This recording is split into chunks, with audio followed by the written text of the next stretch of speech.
Yes, Tyler's saying no chapters. That is strange. It is a bit strange. I guess people in those days just did not believe in chapters. We're going to try again.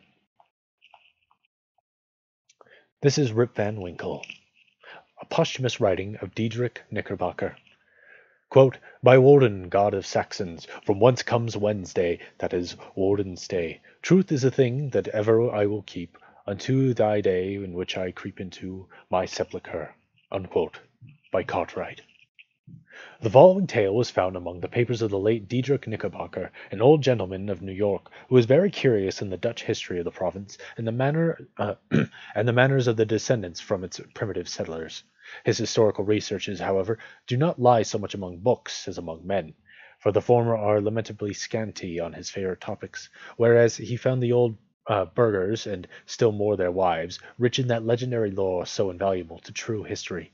Whenever, therefore, he happened upon a genuine Dutch family, snugly shut up in its low-roofed farmhouse under a spreading sycamore, he looked upon it as a little class volume of black letter, and studied it with the zeal of a bookworm.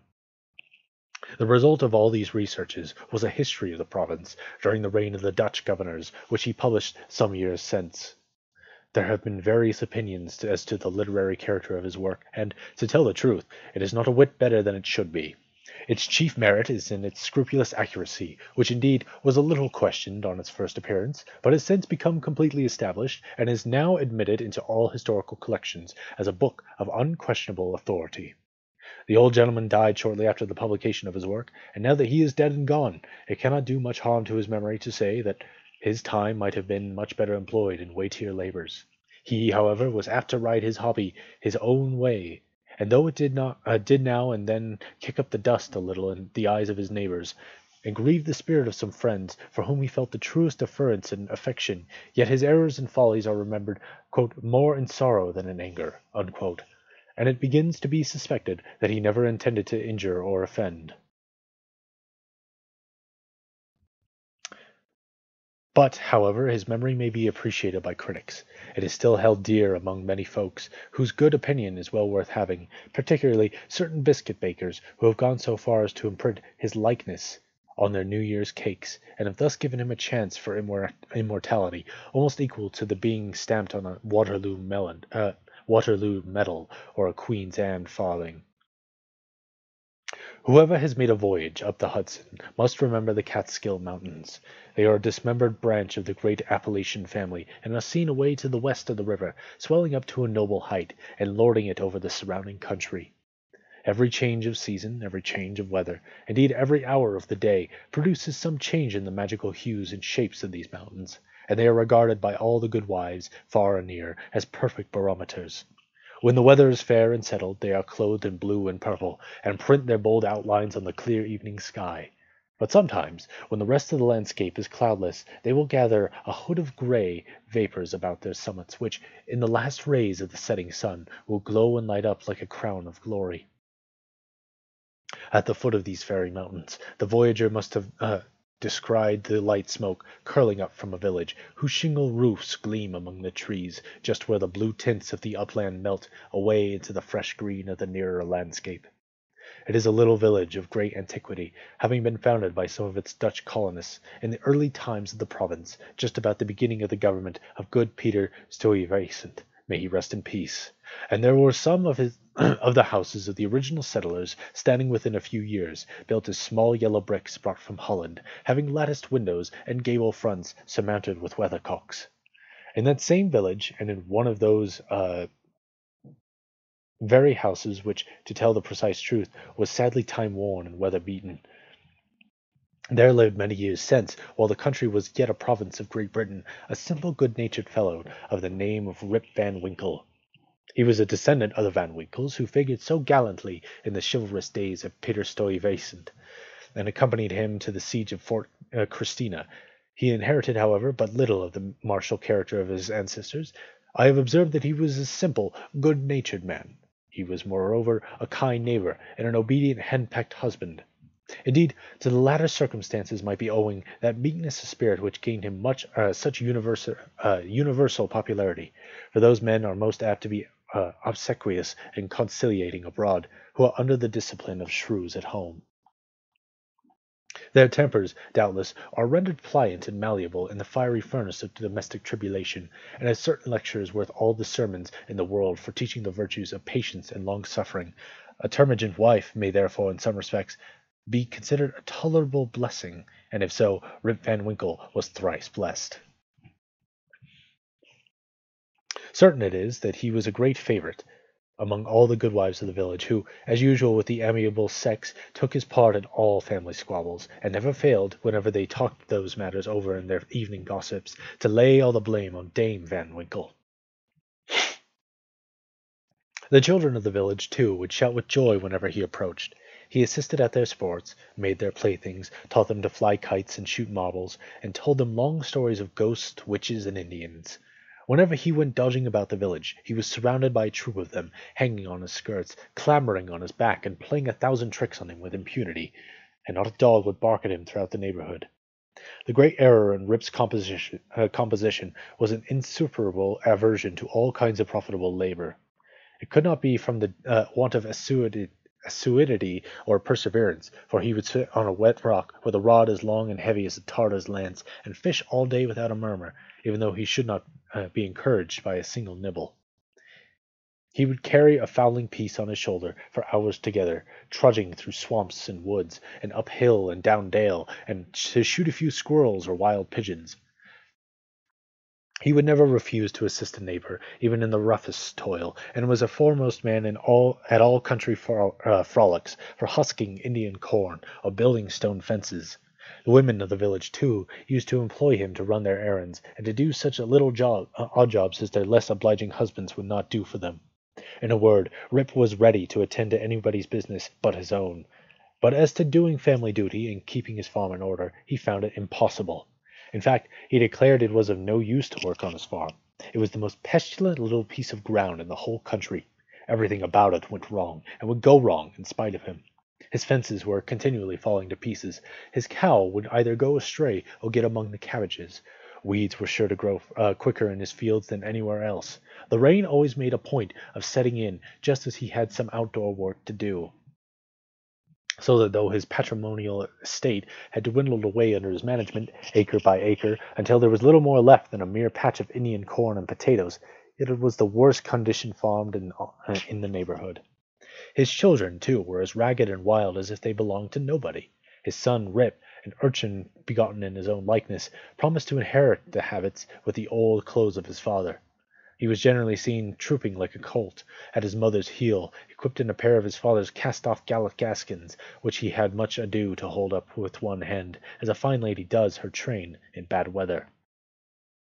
Rip Van Winkle, however, was one of those happy mortals of foolish, well-oiled dispositions who take the word easy, eat white bread or brown, whichever can be got with least thought or trouble, and would rather starve on a penny than work for a pound. If left to himself, he would have whistled life away in perfect contentment, but his wife continually dinning in his ears about his idleness, his carelessness, and the ruin he was bringing on his family. Morning, noon, and night, her tongue was incessantly going, and everything he said or did was sure to produce a torrent of household eloquence. Rip had but one way of replying to all the lectures of the kind, and that, by frequent use, had grown into a habit. He shrugged his shoulders, shook his head, cast up his eyes, but said nothing. This, however, provoked a fresh volley from his wife, so that he was fain to draw off his forces, and would and take to the outside of the house, the only side which, in truth, belongs to a henpecked husband. Rip's sole domestic adherent was his dog Wolf, who was as much henpecked as his master, for Dame Van Winkle regarded them as companions in idleness, and even looked upon Wolf with an evil eye, as the cause of his master's going so often astray. True it is, in all points of spirit befitting an honourable dog, he was as courageous an animal as ever scoured the woods. For what courage can withstand the ever-during and all-besetting terror of a woman's tongue? The moment Wolf entered the house, his crest fell, his tail drooped to the ground or curled between his legs. He snuck about with a gallows air, casting many a sidelong glance at Dame Van Winkle, and at the least flourish of a broomstick or ladle, he would fly to the door with yelping precipitation. Times grew worse and worse with Rip Van Winkle as years of matrimony rolled on. A taut temper never mellows with age, and a sharp tongue is the only edged tool that grows keener with constant use. For a long while he used to console himself when driven from home, by frequenting a kind of perpetual club of the sages, philosophers, and other idle personages of the village, which held its sessions on a bench before a small inn, designated by a rubicund portrait of His Majesty George III. Here they used to sit in the shade of a long, lazy summer's day, talk listlessly over village gossip, or tell endless sleepy stories about nothing. But it would have been but it would have been worth any statesman's money to have heard the profound discussions that sometimes took place, when by chance an old newspaper fell into their hands from some passing traveller.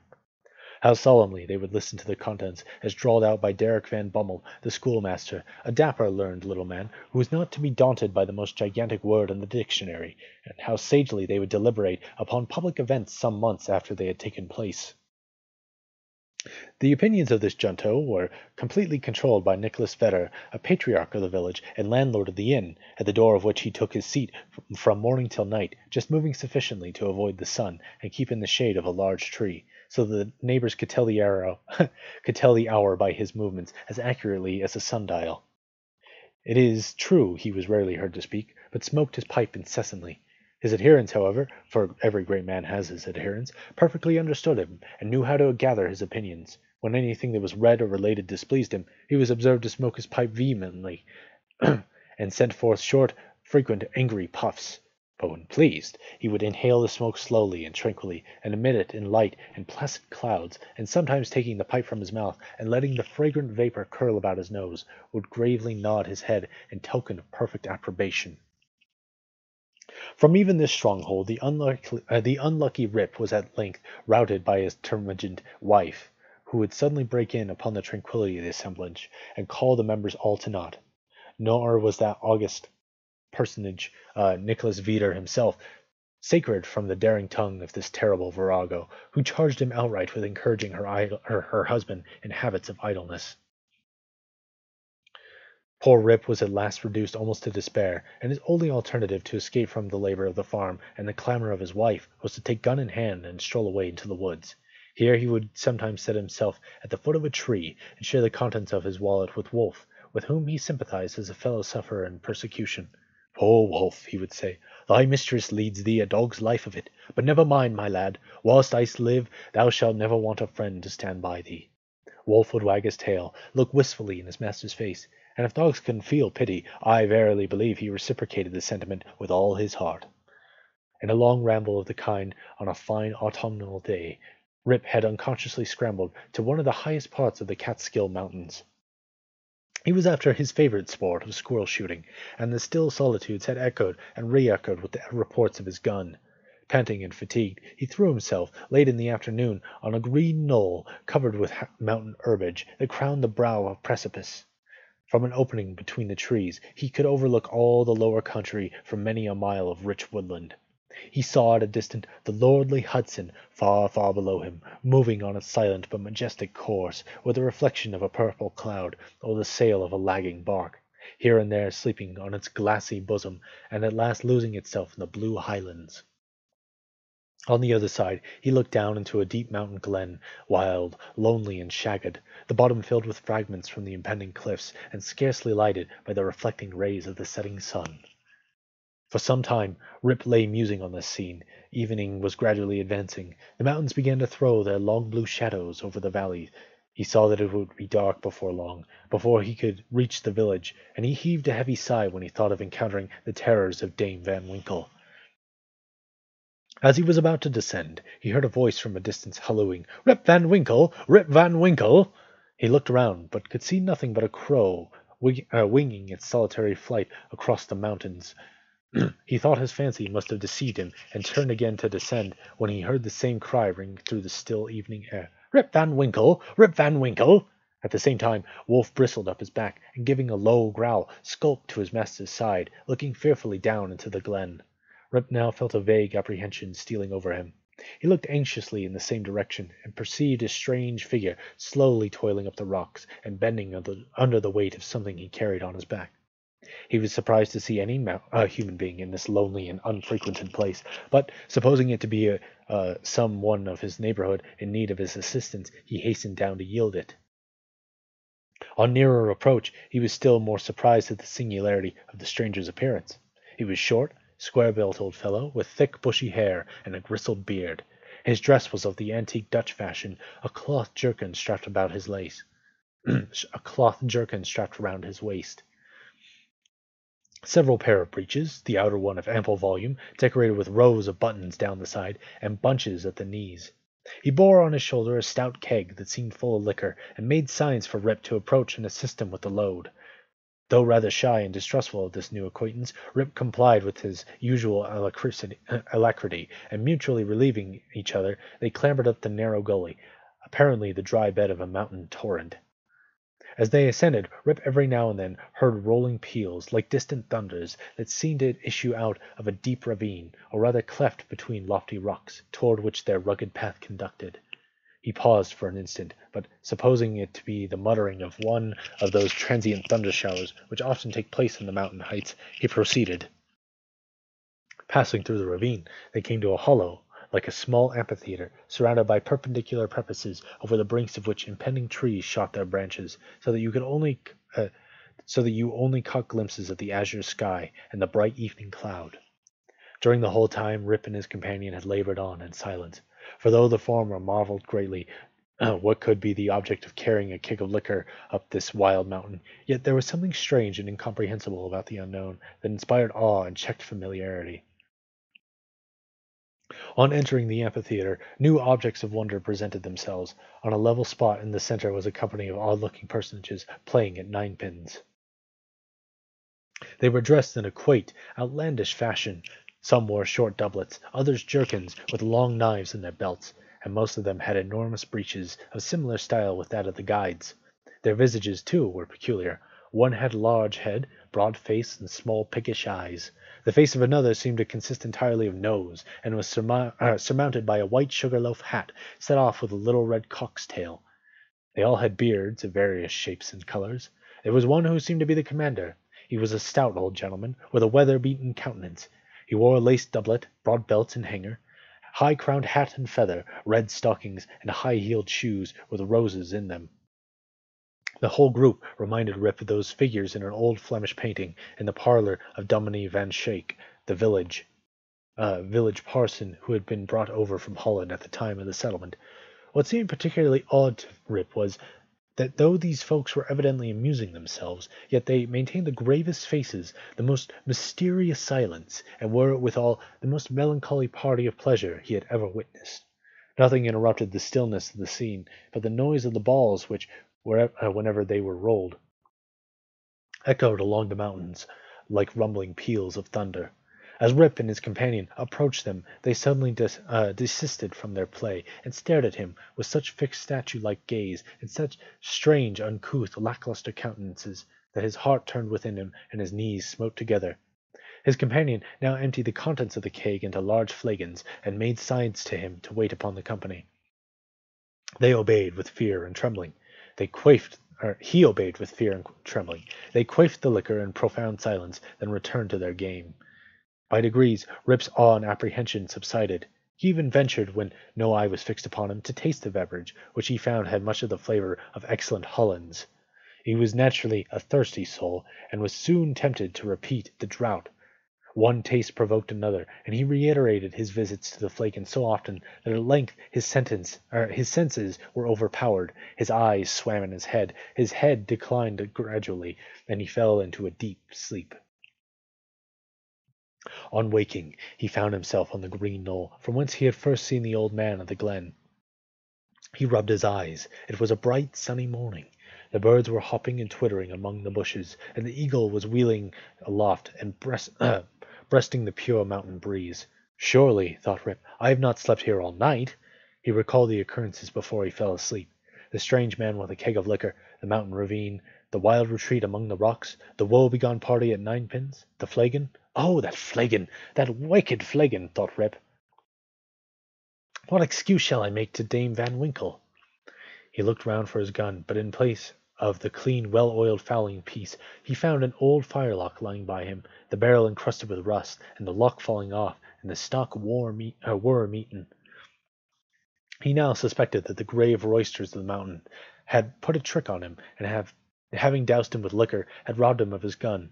Wolf, too, had disappeared, but he might have strayed away after a squirrel or partridge. He whistled after him and shouted his name, but all in vain.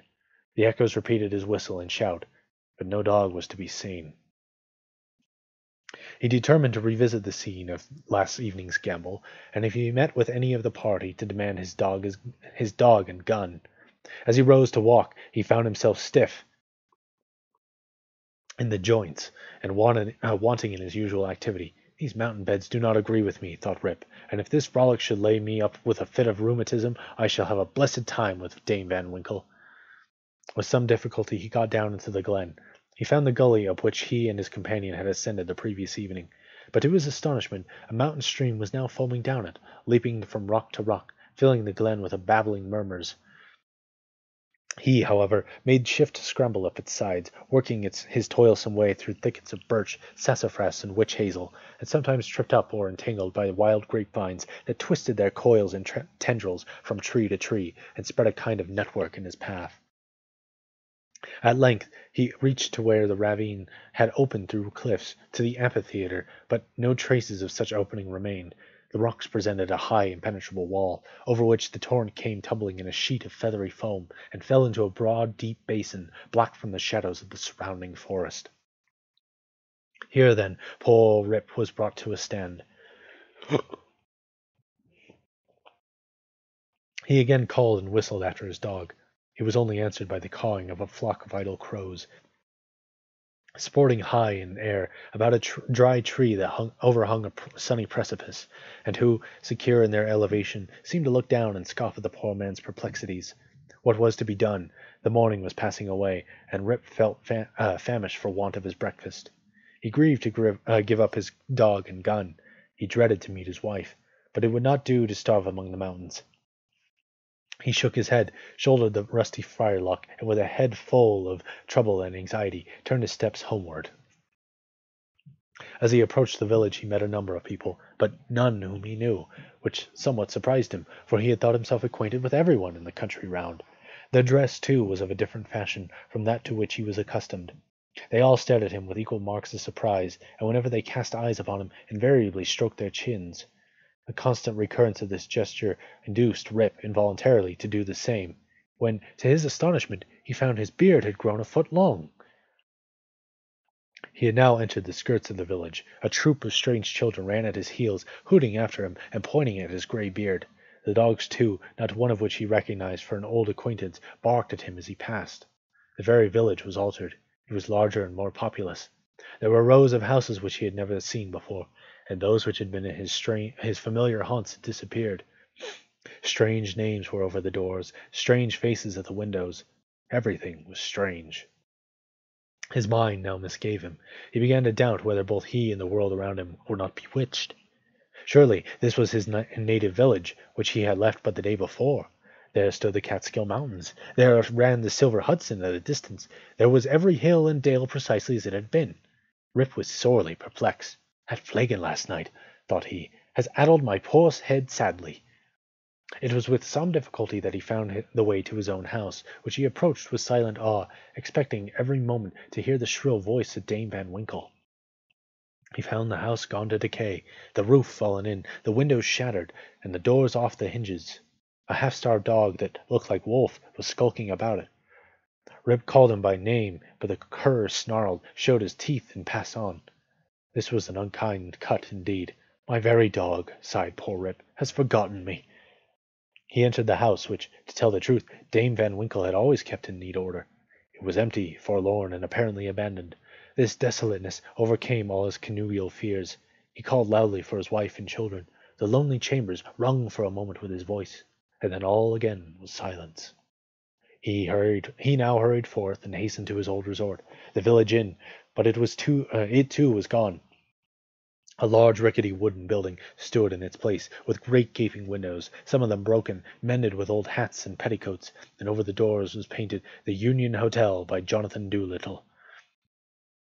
Instead of the great tree that used to shelter the quiet little Dutch inn of yore, there now was reared a tall naked pole with something at the top that looked like a red nightcap, and from it was fluttering a flag on which was a singular assemblage of stars and stripes.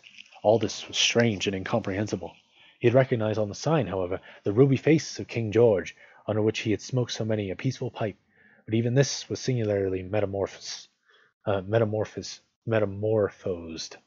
The red coat was changed for one of blue and buff. A sword was held in the hand instead of a scepter, and the head was decorated with a cocked hat, and underneath was painted in large characters, General Washington. There was, as usual, a crowd of flock about the door, but none that Rip recollected. The very character of the people seemed changed. There was a busy, bustling, disputatious tone about it, and instead of the accustomed phlegm and drowsy tranquillity, he looked in vain for the sage Nicholas Vedder, and with his broad face, double chin, and fair long pipe, uttering clouds of tobacco smoke instead of idle speeches, or Van Bummel, the schoolmaster, doling forth the contents of an ancient newspaper. In places of these, a lean, bilious-looking fellow, with his pockets full of handbills, was haranguing vehemently about rights of citizens, election, members of Congress, liberty, Bunker's Hill, heroes of '76, and in other words that were a perfect Babylonian jargon to the bewildered Van Winkle. The appearance of Rip, with his long grizzled beard, his rusty fowling piece, his uncouth dress, and the army of women and children that had gathered at his heels, soon attracted the attention of the tavern politicians. They crowded round him, eyeing him from head to toe with great curiosity. The orator bustled up to him, and drawing him partly aside, inquired on which side he voted. Rip stared in vacant stupidity. Another short but busy little fellow pulled him by the arm, and rising on tiptoe, inquired in his ear whether he was Federal or Democrat. Rip was equally at a loss to comprehend the question, when a knowing, self-important old gentleman in a sharp-cocked smile made his way through the crowd, putting them to the right and left with his elbows as he passed, and planting himself before Van Winkle, with one arm akimbo, the other resting on his cane. His keen eyes and his sharp hat penetrating, as it were, into his very soul, demanded, in an austere tone, what brought him to the election with a gun on his shoulder and a mob at his heels, and whether he meant to breed a riot in the village. "Alas, gentlemen," cried Rip, somewhat dismayed, "I am a poor quiet man, a native of the place, and a loyal subject of the king. God bless him!" And here a general shout burst from the bystanders. "A Tory! A Tory! A spy! A refugee! Hustle him! Away with him!" It was with great difficulty that the self-important man in the cocked hat restored order, and having assumed a tenfold austerity of brow, demanded again of the unknown culprit what he came there for, and whom he was seeking. The poor man humbly assured him that he meant no harm, but merely came in there in search of some of his neighbors who used to keep about the tavern. "Well, who are they? Name them." Rip bethought himself a moment, and inquired, "Where's Nicholas Vedder?" There was a silence for a while. Then an old man replied in a thin, piping voice, "Nicholas Vedder? Why, he is dead and gone these 18 years. There was a wooden tombstone in the churchyard that used to tell all about him, but that's rotted and gone too. Where's Brom Ductor?" "Oh, he went off to the army in the beginning of the war. Some say he was killed at the storming of Stony Point. Others say he was drowned in a squall at the foot of Anthony's Nose. I don't know. He never came back again." "Where's Van Bummel, the schoolmaster?" "He went off to the wars too, was a great militia general, and is now in Congress." Rip's heart died away at hearing of these sad changes in his home and friends, and finding himself thus alone in the world. Every answer puzzled him, too, by treating of such enormous lapses of time, and of matters which he could not understand. War, Congress, Stony Point. He had no courage to ask after any more friends, but cried out in despair, "Does anybody here know Rip van Winkle?" "Oh, Rip van Winkle!" exclaimed two or three. "Oh, to be sure, that's Rip van Winkle yonder, leaning against the tree." Rip looked, and beheld a precise counterpart of himself as he went up the mountain, apparently as lazy and certainly as ragged. The poor fellow was now completely confounded. He doubted his own identity, whether he was himself or another man. In the midst of his bewilderment, the man in the cocked hat demanded who he was, and what was his name. "God knows!" exclaimed he, at his wits' end. "I'm not myself. I'm somebody else. That's me yonder. No, that's somebody else got into my shoes. I was myself last night, but I fell asleep on the mountain, and they've changed my gun, and everything's changed, and I'm changed, and I can't even tell what's my name or who I am." The bystanders began now to look at each other, nod, wink significantly, and tap their fingers against their foreheads. There was a whisper also about securing the gun, and keeping the old fellow from doing mischief, at the very suggestion of which the self-important man in the cocked hat retired with some precipitation. At this critical moment, a fresh-looking woman pressed through the throng to get a peep at the grey-bearded man. She had a chubby child in her arm, which, frightened at his looks, began to cry. "Hush, Rip!" cried she. "Hush, you little fool! The old man won't hurt you." The name of the child, the air of the mother, the tone of her voice, all awakened a train of recollection in his mind. "What is your name, my good woman?" asked he. "Judith Gardenier." "And your father's name?" "Ah, poor man, his name was Rip van Winkle.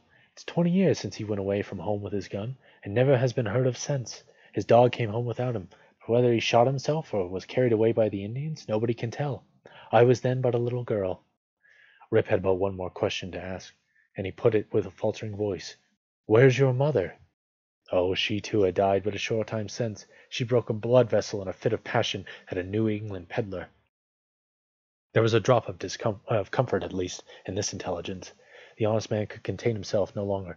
He caught his daughter and her child in his arms. "I am your father," cried he. "Young Rip van Winkle once, old Rip van Winkle now. Does nobody know poor Rip van Winkle?" All stood amazed, until an old woman, tottering out from among the crowd, put her hand to her brow, and peering under it in his face for a moment, exclaimed, "Sure enough, it is Rip van Winkle. It is himself. Welcome home again, old neighbor. Why, where have you been these long 20 years?" Rip's story was soon told, for the whole 20 years had been to him as one night. The neighbors stared when they heard it. Some were seen to wink at each other and put their tongues in their cheeks, and the self-important man in the cocked hat who, when the alarm was over, had returned to the field, screwed down the corners of his mouth and shook his head, upon which there was a general shaking of the head throughout the assemblage. It was determined, however, to take the opinion of old Peter Vanderdonk, who was slowly advancing up the road. He was a descendant of the historian of that name, who wrote one of the earliest accounts of the province. Peter was the most ancient inhabitant of the village, and well versed in all the wonderful events and traditions of the neighborhood.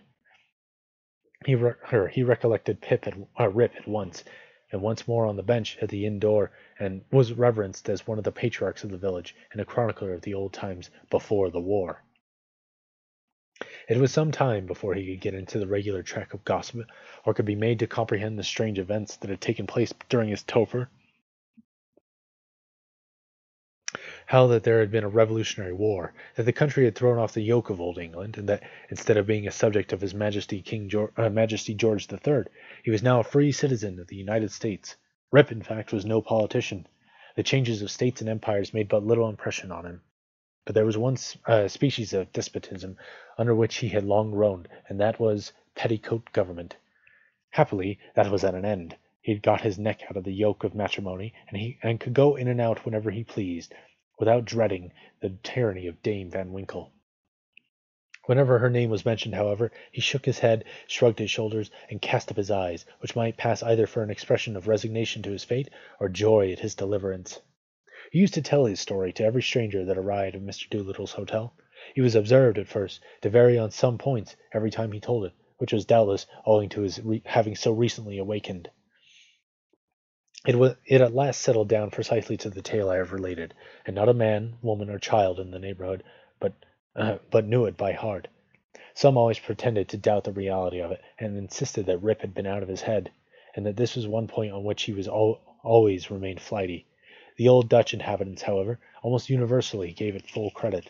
Even to this day, they never hear a thunderstorm of a summer afternoon about the Catskill, but they say Hendrik Hudson and his crew are at their game of ninepins, and it is common wish of all henpecked husbands in the neighborhood, when life hangs heavy on their hands, that they might have a quiet draught out of Rip van Winkle's flagon.